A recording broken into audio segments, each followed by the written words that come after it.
suis Nixon Ngolomba Boleki, parlant de théorie des organisations. Alors, question. Diagnostiquer et transformer une organisation locale à la lumière des théories vues en classe, que nous en revient à l'école. 1. Brève présentation de l'organisation observée. Nous avons observé une organisation qui s'appelle les Rescom Petroleum. C'est une entreprise de logistique pétrolière. Elle est dans la commercialisation, stockage et distribution des hydrocarbures, de l'essence et de gasoil. Effectif 185 agents. Enjeu, pérenniser les acquis et pénétrer le nouveau marché du sud-est plutôt de la RDC. Pourquoi? Parce que tout simplement cette entreprise est basée du côté sud-ouest.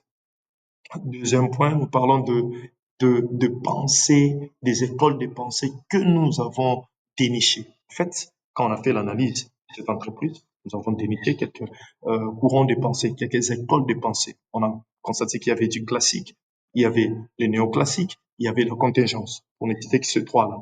Pourquoi est-ce que nous parlons de ça? Parce que les classiques, nous avons remarqué qu'il y avait une forme de bureaucratie de Max Weber. Souvenez-vous que Max Weber avait parlé d'une forme de bureaucratie traditionnelle. Ça, nous l'avons remarqué ici. Pourquoi? Parce que tout simplement, les Rescom Petroleum est une entreprise qui fait partie d'un groupe appartenant à une famille.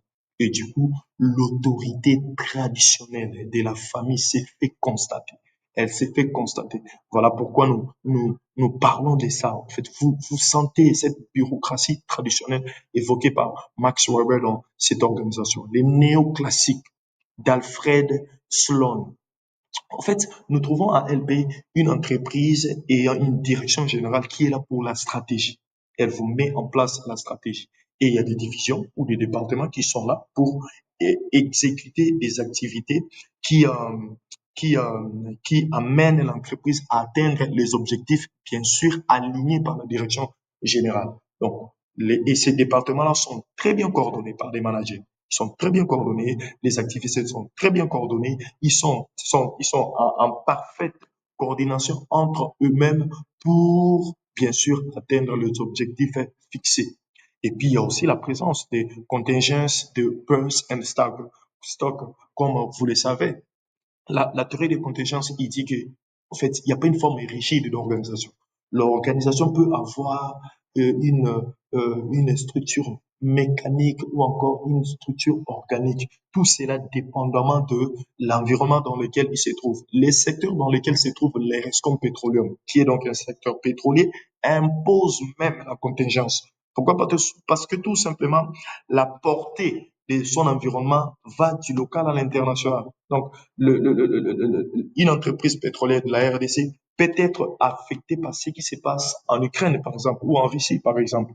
Pourquoi? Parce que tout simplement, la portée de l'environnement de cette entreprise-là, elle est internationale. Et du coup, on en a vu ici à l'Erescom Petroleum, c'est qu'il y a beaucoup de changements d'organigramme et tout, des changements, des structures et tout. Pourquoi? Parce que tout simplement, il y avait euh, ces changements d'environnement à n'importe quel coin du monde à un moment donné qui influent sur les business du pétrole. Et du coup, nous sentons ici une forme de contingence aussi.